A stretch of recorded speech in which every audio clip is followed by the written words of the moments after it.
No, unfortunately it didn't come off for young Checo, and I do have the feeling that this may have been the last nail in the coffin.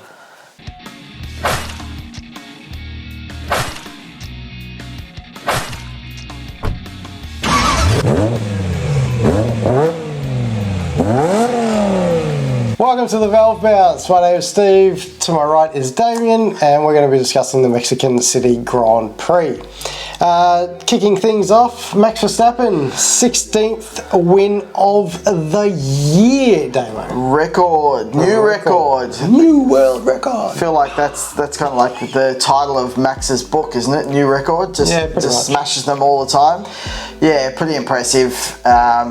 He's definitely working a lot harder in the last half of this year as some of the competition catch up, and Red Bull are not adding anything new, it seems. So, but yeah, it was a really great drive. Obviously, an incredible car as well. Yeah. So the question would be, can he win? Well, we've got Brazil coming up, then Vegas, and to finish off, Abu Dhabi. So can he win the last 3 remaining races starting this weekend of the Brazilian? Yeah, I think 2 out of 3. 2 out of 3? That's what I reckon. Okay. I don't know if he'll get all 3. There's some strong drivers that love the tracks coming up, other than Vegas, which is an unknown. But yeah, I think definitely Abu Dhabi is his. Yeah. Not sure on Brazil. Brazil would be a Hamilton track if that's where you're leading. That's where I feel it sort of leads, because I like Hamilton at Brazil personally. I don't know if he has the outright pace to win the Grand Prix, but we'll come to predictions a bit later on. Yes. And we can discuss a little bit of that. Further back to the Mexican Grand Prix though, we had some huge airtime. We had some ballsy manoeuvre and one Mexican crying in a garage. Yeah, I can't imagine the heartbreak of what he was going through at his home GP, and I felt sorry for a few people in that incident that happened. But yeah, basically 3 into 1 doesn't work, does it? No, it really doesn't. You can't have. I mean, we proved it at Qatar. Or Lewis proved it at Qatar, and Sergio thought, oh well, if Lewis can do it, I can. You got some big air though. Like that car was. Yeah. I'll be surprised if they don't have to change a fair few things on that thing. Yeah, I mean, it'll be a big change, and again, it's probably that under tray being obviously the most dominant car, but it's had the most airtime of the under tray of anything from back at Monaco all the way through to that airtime. There was definitely some hang time that happened there. So do you think there's anything that he could have done to possibly not cause an impact? Yeah, I just think he turned in too early. Whether he knew that there were 3 cars there or not, I'm not sure. But ultimately, positioning on the track, he should know that the car in the middle was not able to go anywhere. So he's got to just take it a bit wider. I think it was just a mistake. Yeah, look, I tend to agree. I mean, in one of his statements, he said he had to go for it, and that he thought that Charles would brake earlier, being the fact that Max was down his inside. I think that was probably just a bit of wishful thinking. And even on the onboard footage, when I rewatched it back, you could see that. You could still see Leclerc there when he went to turn in, so I don't really believe. I think he just tried to crowd him too much and got it all wrong. Yeah, I was just thinking he was hoping. He talked about the braking between the two. That he broke late and didn't realise that Leclerc was going to brake so late. But I guess ultimately, the situational awareness. He's got to be prepared that the car there is not going to just suddenly back out if you turn in. Not at all. Especially when you're reasonably close. Yes, he was just ahead in terms of the axles and how they deem that rule. But yeah, I just think it was just a bit silly. Red mist. Red mist. Moment. Well, to be fair to Checo, out of all the weekends, I'd probably say it's been a better one for him. Not obviously result-wise in the end, but he was closer in qualifying to Max, which was good, even though he got split by his potential replacement. Yeah, that was great from Danny Rick. But yeah, Checo definitely closed that gap a little bit and at least showed in his home Grand Prix that there was an opportunity there. And as you know, I think it's 800 something metres to the first corner from the start line. the cars that are in that second row always end up somewhere fighting up the front because of the slipstream. Definitely. So he put himself with every opportunity, but just didn't quite make it happen. No, unfortunately, it didn't come off for young Checo, and I do have the feeling that this may have been the last nail in the coffin. Yeah, well, the rumours were out there that he had to. There was two separate rumours, I should say. So there was one that was talking about he's got to secure second in the championship. There was another one that floated around that sort of popped up and then disappeared. That it was really they were going to make the decision by Mexico. Yep. And if Mexico is included in that assessment, you'd probably say he's in a lot of trouble. Yeah. A lot of trouble. But definitely. Yeah, I mean, the replacement options also gave it a good nudge on the weekend. So if it's Mexico, Danny Rick did a great job to say, hey, yep, you remember me? I'm ready to jump back in. Yeah, he definitely is. He definitely put a good, solid case forward, and we'll hold off on the Ricciardo discussion probably for a little bit later. But moving on to the man who finished second, who might potentially finish second in the championship if he keeps going the way he's going. And he got to keep his second. He did get to keep his second because he didn't have an illegal car, or they didn't check it. Probably too scared to check it. I think after some of the backlash, the FIA like the random selection might be someone else this week. You know what I heard? If he did keep that race result from the US GP, he would only be 2 points away from Checo. Yeah, I saw that, and that would have. You just wonder how much extra pressure that would have placed on Checo for that weekend. So if he's already making the mistakes and some of the pressures there, that definitely would have been. But you'd expect that Lewis is trying to do everything he can to take that second spot. He's really just he's doing everything with his car's power and his ability. So it was a great outcome for him. I would definitely say it was Lewis of old, that race. He drove exceptionally well. The pass on Leclerc was pretty ballsy, dropping a wheel in the grass, but I just feel like in this back half of the year particularly, I feel like it's vintage Lewis Hamilton a bit. Like back to those days where he was just at his prime, and now it's up to Mercedes to really deliver him a car that he can chase Max with next year. Yeah, that really is.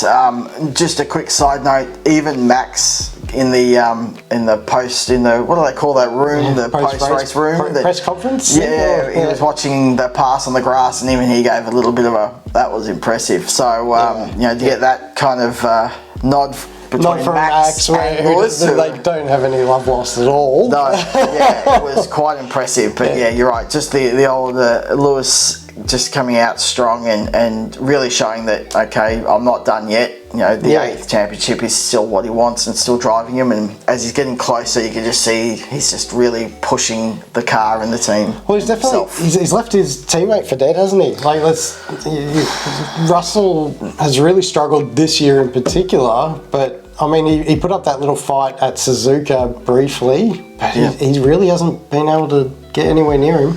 Yeah, I do wonder just some of the stuff like the Singapore incident whether it's just taken the shine off and he's just lost a bit of confidence, or he's feeling extra pressure or something. But he really has dropped away. Considering he was ahead of Lewis in the championship earlier in the season. Well, I mean, to be fighting with Daniel Ricciardo over 7th place or whatever it was at the end of that race, it shows a bit of a decline in performance, in my opinion. But in talking about performance, but in this regard, really good performance. One of his counterparts, his 100 race counterpart, Lando Norris. Yeah, bravo, Lando. Absolute.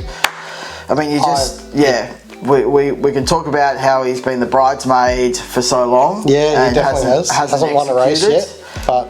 Wow, that was such a masterclass. That was to come from the back of the grid, drive the way he did, keep the tyres in the operating window the way he did, and just keep passing. I mean, we had the red flag. He didn't get the best of restarts, and he still managed to pick them all off back up to 5th. That's impressive. So I think he dropped 2 off the restart, 2 positions, but And some of his passes were super committed, just, absolutely cleaned up, came from a bit further back than you expect, but really committed and just braked beautifully, hit the apex. Yep. There was no real squeezing or pushing or forcing. It was just beautiful passing. It really was. And like the battle between Ricciardo and him on track was exceptional. So they were very, very close together, and you probably saw the little fun they had out the back after the race. But yeah, the on track stuff was really mature, really well thought out and delivered, and you can't take that away from him. He drove an exceptional race. So well done, Lando. Well done. I'm very, very impressed. Let's move on to the $20 million payday for Daniel Ricciardo. And that's euro, not those buckaroos from Australia. 20 million euro just for maintaining and landing in that beautiful point spot of 7th. That's it. So basically what we're talking about is the team has moved from 10th to 8th in the Constructors' Championship, which is essentially a 20 million euro upgrade for the team. So that points finish, obviously, Yuki has provided points throughout the year, but it was the highest place finish for the AlphaTauri this year, and he was on point, qualifying 4th and finishing P7.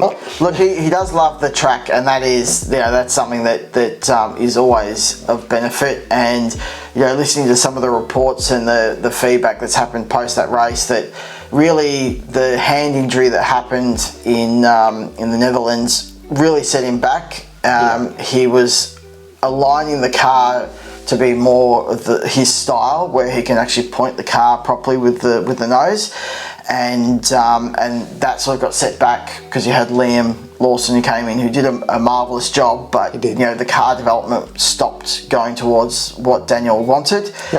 He had that week, which was a bit of a tough week coming back at Austin, but really capitalised on this weekend by having the right car under him. And people need to also remember, because I saw a few people in the comments going in on Daniel for that Austin race, saying he's washed and everything else. It was a sprint weekend, people. Like, he's come back, jumped in a car that is now unfamiliar again, right, with a sore bloody hand, and basically 1 hour. Had 1 hour practice session, and then had to qualify and do a sprint race, and then race. That's a really hard task, and I think this weekend, or last weekend, really showed that with the free practice 1, 2, and 3, he was able to get that car in the window that he likes, and ultimately, outperform where it should have finished. So I think that's really important to note as well. Yeah, I think he did a great job, and it was, the Danny Rick of old, so it was great to see his smiling face in the paddock afterwards. He was quite happy, especially after qualifying. Still had he was a bit pensive about how he was going to go, but he really did fight the right kind of fights with the cars. He didn't just give up the positions, but really was strategic about letting who through at what point so that he could maintain. So as we said earlier, he almost got George Russell in the end. So he was going so really well. It was very close, not quite there, but that's okay. Probably needed 1 or 2 laps to get that done. Let's move on to his teammate now. Yuki. Young Yuki Tsunoda had a good race. Was fighting with Oscar Piastri, and a bit of a silly move. It was really hard, just with the way the coverage was, to really understand it until they showed the onboard, and you could just see he just wanted to turn in too quickly. And it was so disappointing, because he really could have cemented such a solid result. And we know that he's not really that far behind Daniel when Danny's at his best, so it just would have been a great outcome. And Oscar just was like, he's still there, you can't turn in. It was just just a bit of an error on his part. Definitely it feels like that, and I'm sure Yuki, although he blew up in the car at the time, after rewatching the replay, went, oh, okay, maybe I stuffed up. He might have been angry at himself. He definitely. Never, they didn't telecast anything that was, blaming directly Oscar, but maybe he was just angry with himself. That double points finish, I don't know how close they are. If they'd had a double points finish, they may have been sort of knocking on that door of 7th potentially. But anyway, they're off the bottom of the table. They're up in 8th, and that's a good haul of points for AlphaTauri, who have had a reasonably cruddy year. Pretty tough year to the point, yeah. Speaking of cruddy. Oh, no. Hey, Mag. Had a bit of a suspension failure after running off the road. Yeah. On the last turn. He came off the last turn and bounced around a bit. Went wide and sort of stayed in it. And oh my God. He got another half a lap, and then suspension failure. That hit was. It was decent. Big. Yeah, he looked quite tender when he got out of the car, and sort of was just trying to find a place to just sort of sit down, and then thought that's probably not that safe, so he tried to climb up. But he was really, I think, struggling with it, which. I haven't seen the data on what the impact was, but another Haas that is copped a huge whack. They just have a history of having the big ones. So they do, and I want to sort of move back to Haas as a team just slightly at the moment, and just be that K-Mag's okay, but Haas should they be just bought out by Andretti if F1's not allowed to. Like bring in another team, or if the teams aren't allowing it, yeah. Should it be a case of Haas, you're really underperforming, get out, Andretti take over? Yeah, look, I'm in two minds, because I think you'll always need teams that are sort of at that sponsorship and the funding, the lower end, you've got to fill the ranks. But I think they've had a fair crack. And I think the big surprise for me is that Gene Haas never wants to commit too much money into it. And so for me, that's where you just got to start thinking, you've got someone like Andretti who's wanting to commit fully. He's willing to pay all these extra dollars to the teams to cover the losses that they'll have.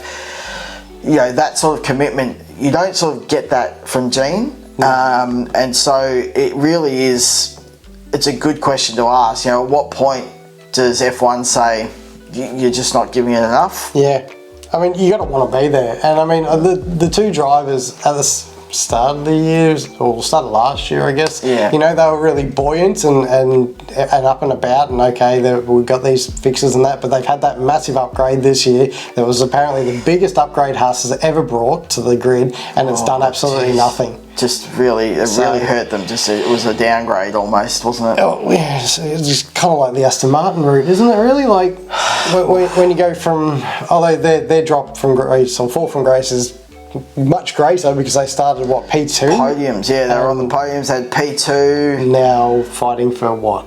Well, the way they're falling, they're definitely going to be in the lower half. So it's just a matter of how low they'll go. There's now even rumours that Alonso's, starting to look elsewhere because he might have lost it. Well, I've had enough, but who knows? Well, I know we talk about Daniel Ricciardo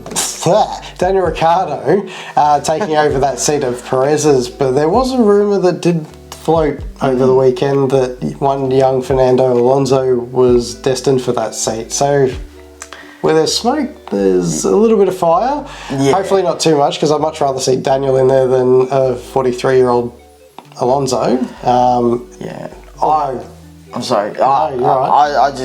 I don't see that happening. I feel that's like a rumour Alonso's team have put out there to try and bolster some numbers from maybe a move elsewhere or a re-sign.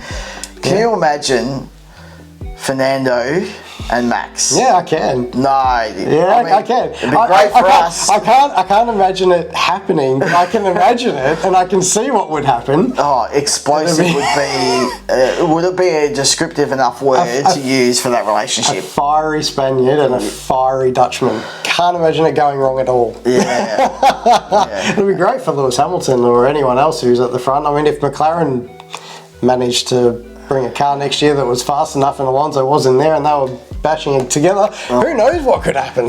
Yeah, that's right.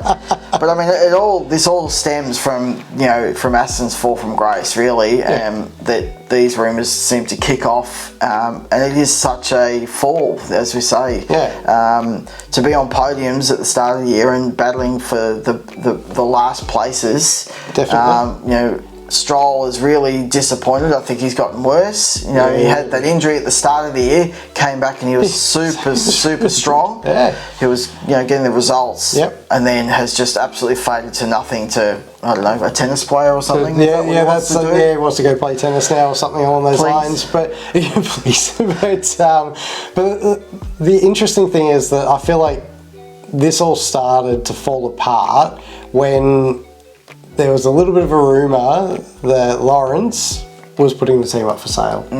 And the upgrades that have come haven't seemed to give them any performance. If anything, they've gone backwards. They've gone backwards for sure. And it's starting to feel a little bit like it's all a bit disjointed, and there's must be a lot happening in the background that we're not completely it's aware of. not coming to the surface just yet. So, but, I mean, obviously we'll watch on. Hopefully, for Aston's sake, it was great seeing them up there. So I do hope that they do get back there. But how they get back there from here, I'm not entirely sure. That then leads, I guess, on to some predictions. Some predictions for this weekend, eh? So the Brazilian GP this weekend, sprint race format. And again, don't like the sprint races, do we? I'm not sold on them. Not sold? I'm not sold on it. I don't know. I don't want to be too harsh. I think it's great that they're trying different formats to mix it up. Yep. But I just don't think there's no real added value from it. I don't see it. I preferred them when they first came out. So I preferred the fact that you would qualify, you'd do the sprint race, and the finish of the sprint order went into the race. Yeah. I felt that was much better. Now it feels a bit disjointed, where you have 2 qualifying sessions and then 2 different completely races, and the sprint just doesn't seem to make any sense because it doesn't really go toward. It does go towards the championship, but it doesn't really do a whole lot. It's very small. It does throw up the order on occasion, but I think the changes they've made have been a bit of a miss for me.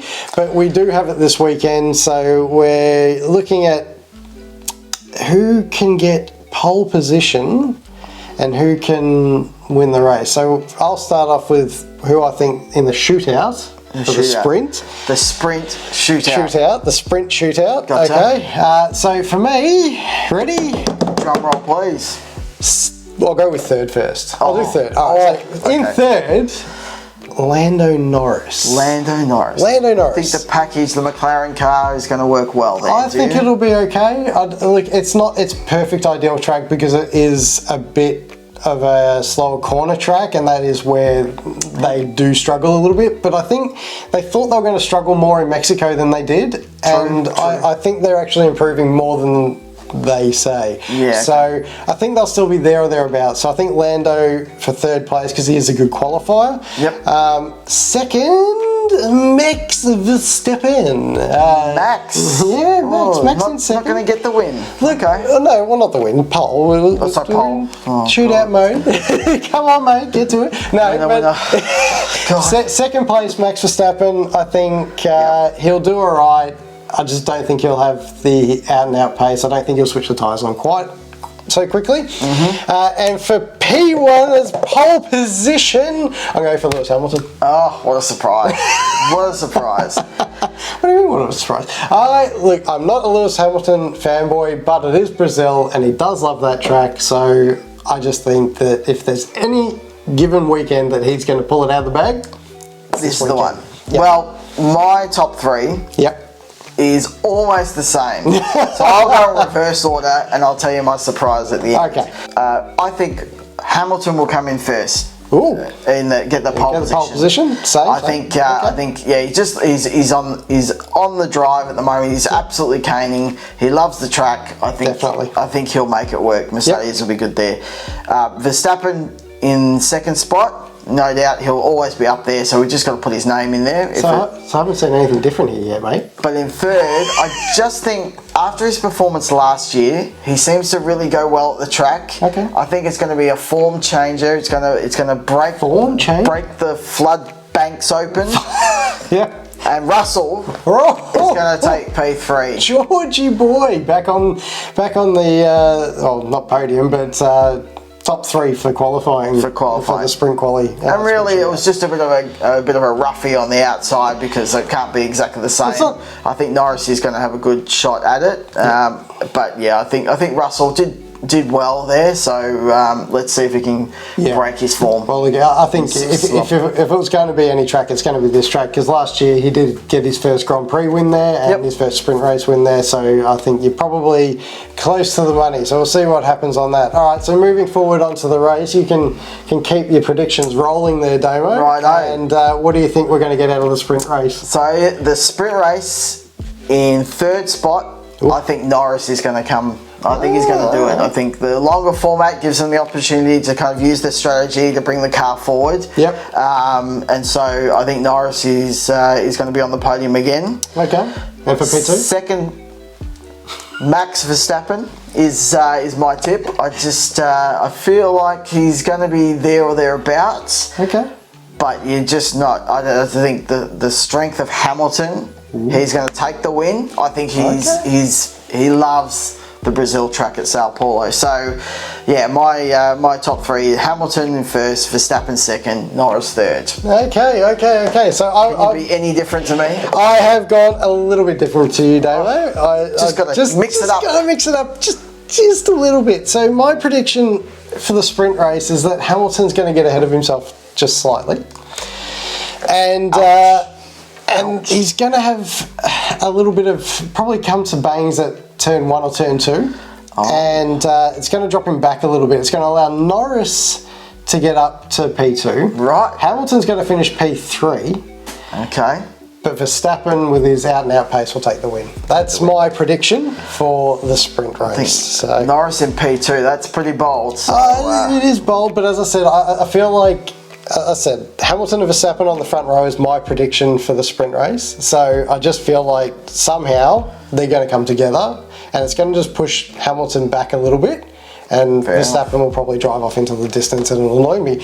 But it's just what I think is going to happen. Nice. Just got a feeling. Well, we'll definitely see how they pan out as we come through the next episode next week, and we'll be breaking these up into the categories, so you'll have a separate Formula One, so that we can cover all the news and the results.